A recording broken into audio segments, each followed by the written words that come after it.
Hello everyone and welcome back to my channel, Diana and the Book Hunt. Today I'm going to be doing the first half of my June wrap up because I managed to read 21 books in the month of June, which is quite a lot. And I just don't want to have a situation where I need to upload a video that is like 30 or 40 minutes long. So I'm just going to split it up in two. I probably should have done like a mid-month wrap up video with half of the books that I read, but I just didn't know that I was going to finish this many books within the month. I didn't assume that I would probably finish quite a bit, but it just turned out like it turned out. So yeah, I'm going to be talking about the first portion of the month, the first 10 books that I read, and then in the next video, which I'll probably record sometime tonight, I hope, I'm going to be recording for you the next portion of this wrap-up video. Just to give an idea, because if you followed my channel, you probably will have seen that I did my first TBR video in the beginning of June where I discussed books that I plan to read.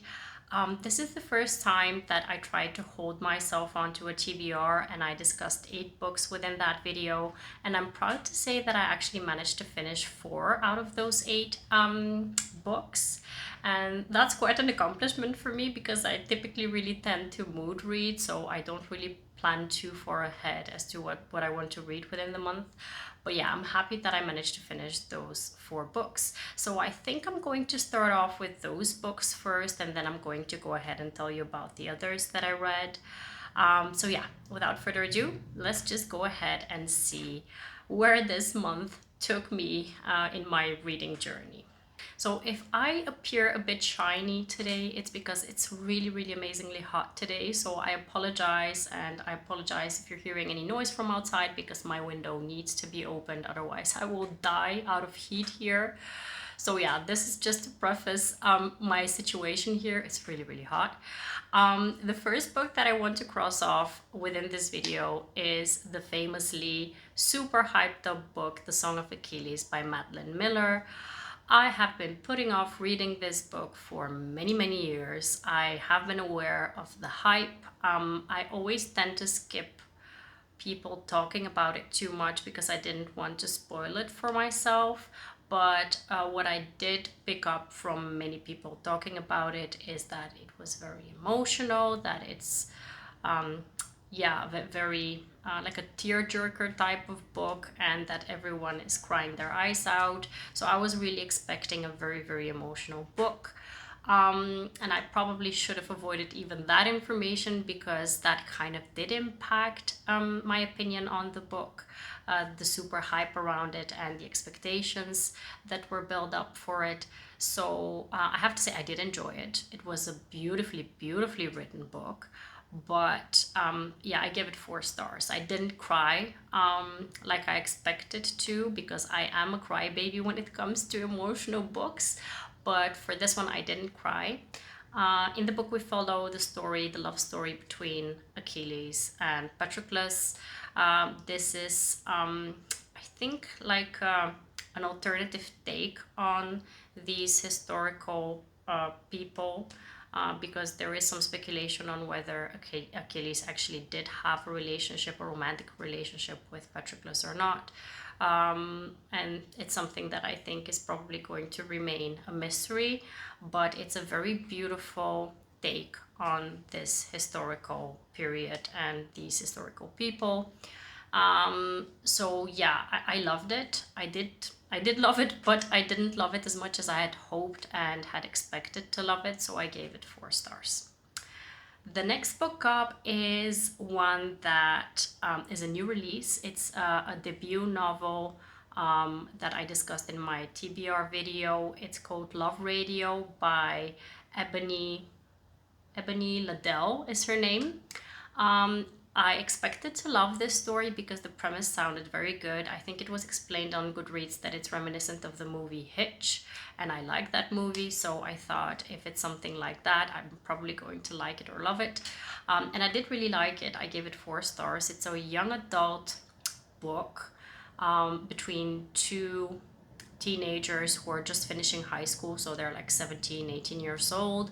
We have Prince, who is this amazingly smooth guy who has this radio show. He's combining his love for music and his fascination with relationships and love, because he's giving out love advice to his listeners and to his audience. And he is a bit of a celebrity within his environment because everyone is listening to his radio show. He's very smooth and very positive, very sunshiny type of guy. And we have a very serious, very focused and determined Danielle, who is very focused on her college applications, on finishing high school, on kind of building up her goals that she wants to achieve in life. So she's really not focused on boys or dating or relationships.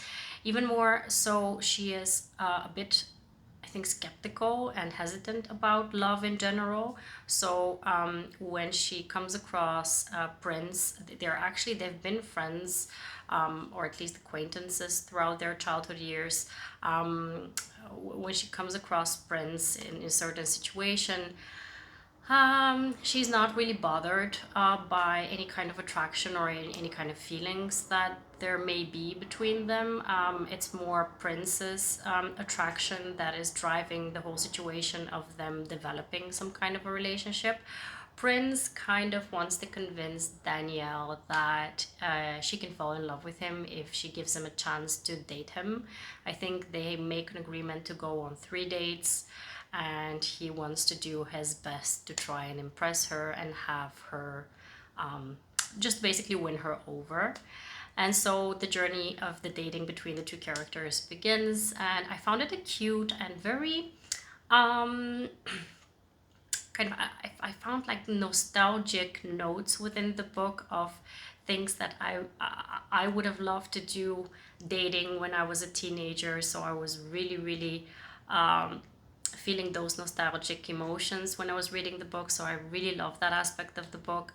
And the fact that we have a male sunshiny character and a female, she was not a grump but really a more reserved type of person, I like that within the book as well. So I gave it 4 stars, and I think that it's definitely worth the read. The next book that I picked up that I mentioned in my June TBR video is Shipped by Angie Hockman. And I told you before that this book is reminiscent of The Unhoneymooners and The Hating Game, which are very popular romances within the book community. And I do see now that I've read it why people kind of link it to those two stories, because we have a kind of workplace enemies to lovers, actually workplace enemies to rivals to lovers situation. So I understand the link with The Hating Game, but also the link with The Unhoneymooners, because the two people are sent off on a trip to a paradise type of location, kind of a tropical location. So yeah, I do get the references to those two books, and I actually did enjoy this book just as much as the other two. This was a 4-star read for me. We have our main characters, Henley, and the guy's name is Graham.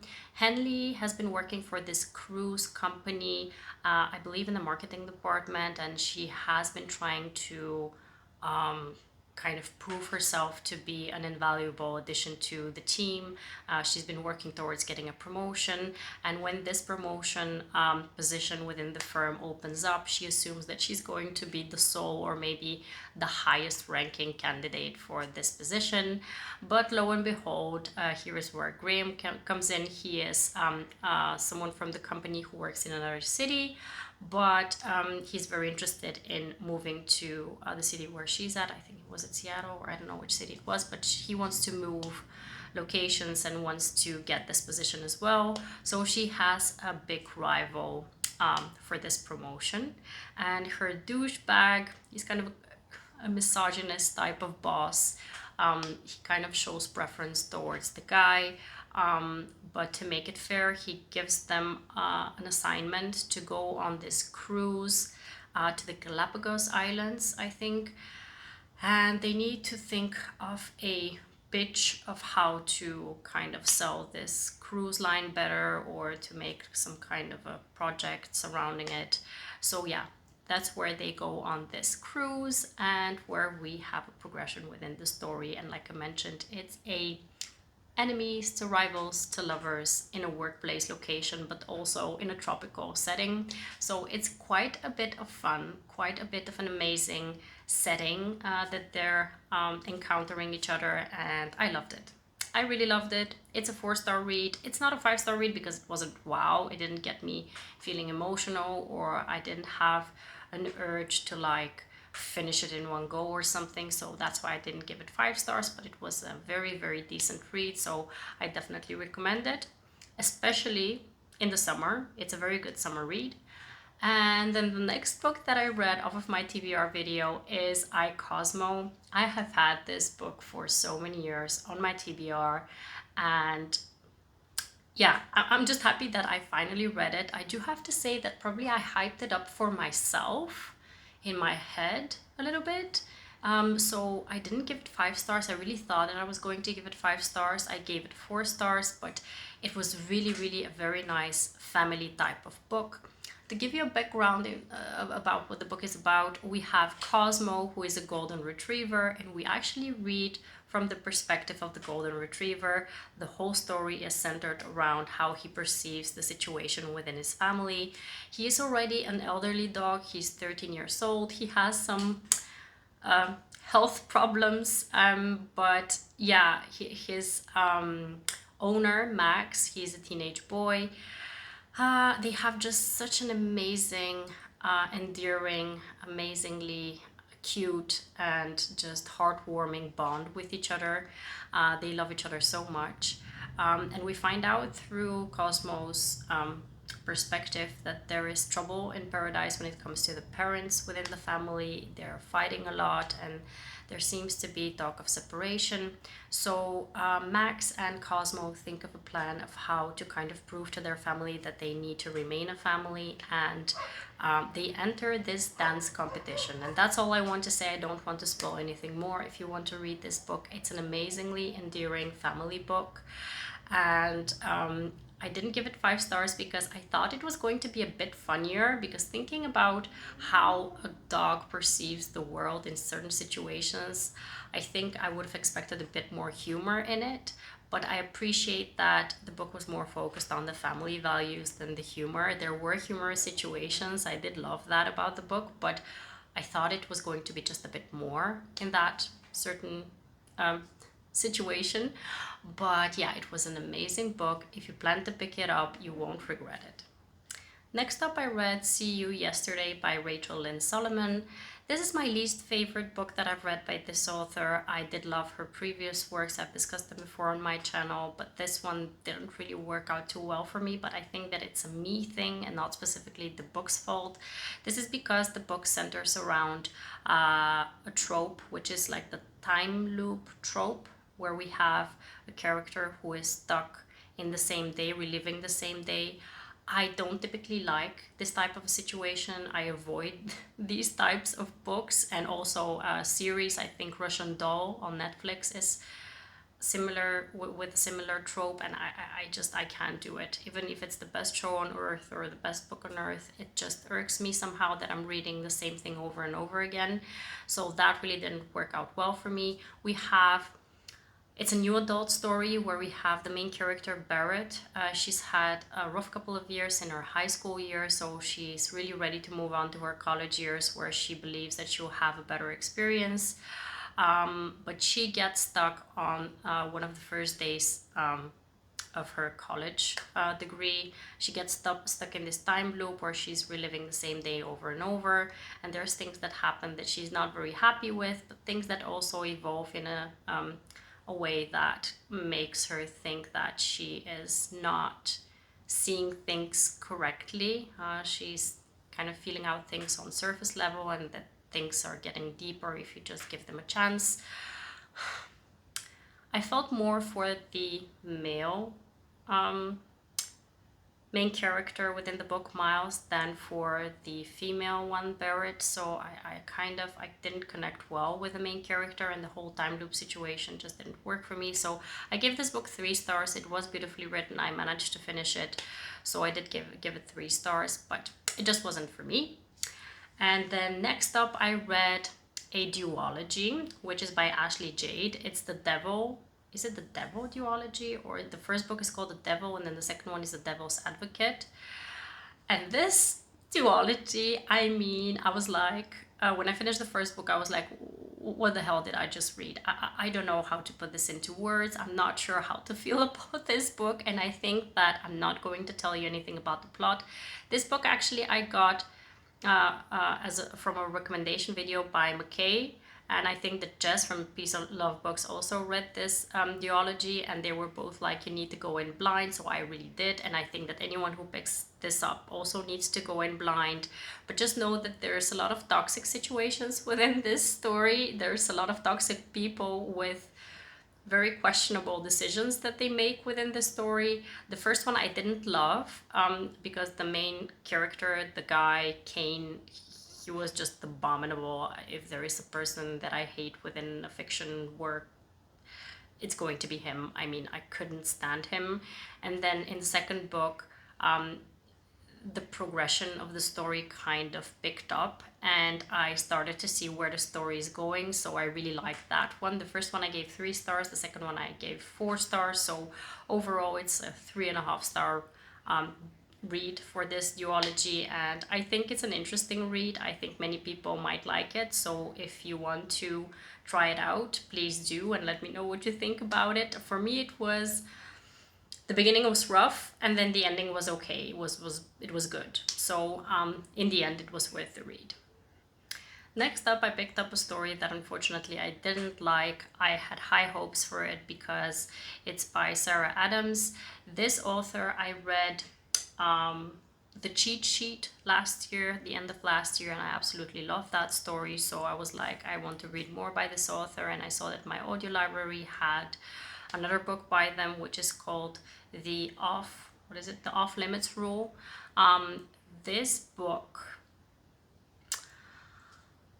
it didn't work well for me as well because of the trope, the main trope within the book. It's a brother's best friend trope, and I'm slowly but surely starting to realize that this trope is not a favorite of mine, because we see the same situations being rehashed with the brother not being okay and trying to protect and being very overprotective of the sister, which I kind of I don't like it. And in this situation we have something similar happening.